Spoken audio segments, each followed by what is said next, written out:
তাদের এখনো বিচার হয় নাই এবং শেখ হাসিনা দেশ ছেড়ে পালিয়েছে। অবশ্যই আগে ফ্যাসিজমের সাথে যারা জড়িত তার বিচার, গণহত্যার যারা দণ্ডিত, যারা হচ্ছে অপরাধী, তাদের বিচার আগে করতে হবে। তারপরে তারা এই দেশে রাজনীতি করতে পারবে কি পারবে না, বা তারপর তার সাথে আলোচনার পথটি পরিষ্কার হবে। আমরা এই রেজিমের সকল গণহত্যা, পিলখানা হত্যাকাণ্ড থেকে শুরু করে এই আগস্ট এবং জুলাইয়ের যে গণহত্যা এবং এই পুরা রেজিমে যে লুটপাট, দুর্নীতি, ভোটাধিকার লঙ্ঘন, সকল কিছুরই আমরা বিচারের আওতায় আনি।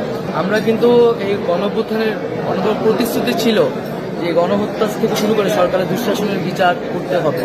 তো অন্তত আমরা কিন্তু সেটা একটা ট্রুথ কমিশন হতে পারে বা একটা তদন্ত কমিশন হতে পারে, অন্তত একটা প্রাথমিক উদ্যোগ বা কাজগুলা এই সরকারের থেকেই শুরু করে যেতে হবে।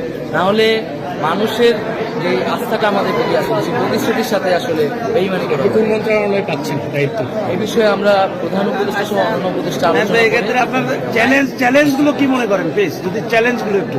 চ্যালেঞ্জ হচ্ছে যে বাংলাদেশের মানুষ অনেক দিন ধরেই ভোটাধিকার থেকে শুরু করে রাজনৈতিক যেটাকে বলে একটা বিরাজনীতিকরণ বাংলাদেশে ঘটেছে, কিন্তু অভ্যুত্থানের ভিতর দিয়ে তো তারুণ্য জেগে উঠেছে।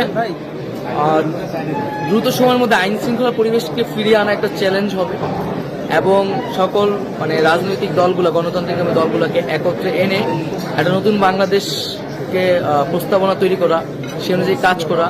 কিন্তু এই চ্যালেঞ্জগুলোকে মাথায় রেখে আমরা আসলে এগিয়ে যেতে হবে।